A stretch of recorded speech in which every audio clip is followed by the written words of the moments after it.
A mother's love, a daughter's sickness, and a community's sympathy. On the surface, Claudine D.D. Blanchard was the perfect caregiver to her daughter, Gypsy Rose.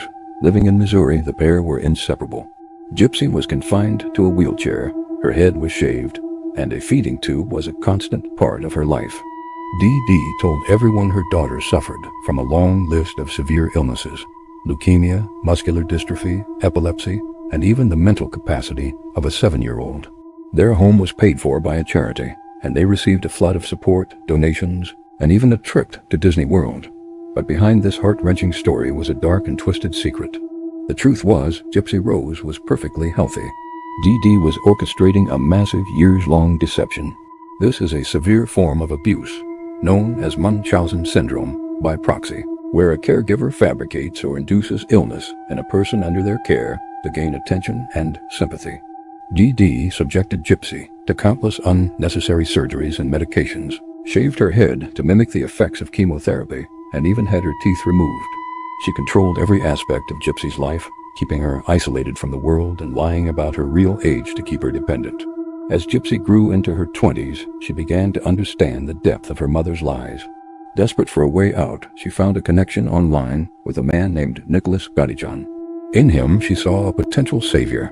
Their secret online romance quickly intensified, and Gypsy revealed the horrific abuse she was enduring. Together, they plotted an escape, but it was one that would turn deadly. On a June night in 2015, Gadijan entered the Blanchard home and fatally stabbed Dee in her sleep while Gypsy hid in the bathroom. The pair fled, hoping to start a new life together. Their escape was short-lived. Friends noticed a bizarre post on Dee's Facebook account and alerted the police. When authorities discovered Dee's body, they initially launched a frantic search for the supposedly disabled and vulnerable Gypsy, fearing she'd been kidnapped. But when they found her safe with Gadijan in Wisconsin, the entire story unraveled. Investigators were shocked when Gypsy stood up and walked on her own. She wasn't sick at all. In the aftermath, Gypsy Rose pleaded guilty to second-degree murder and was sentenced to 10 years in prison. She has since been released on parole. Nicholas Gadijan received a life sentence without the possibility of parole. The case captured the world's attention, inspiring documentaries and a TV series, and sparking intense debates about abuse, manipulation, and the very nature of justice. It remains one of the most chilling and complex criminal cases of our time.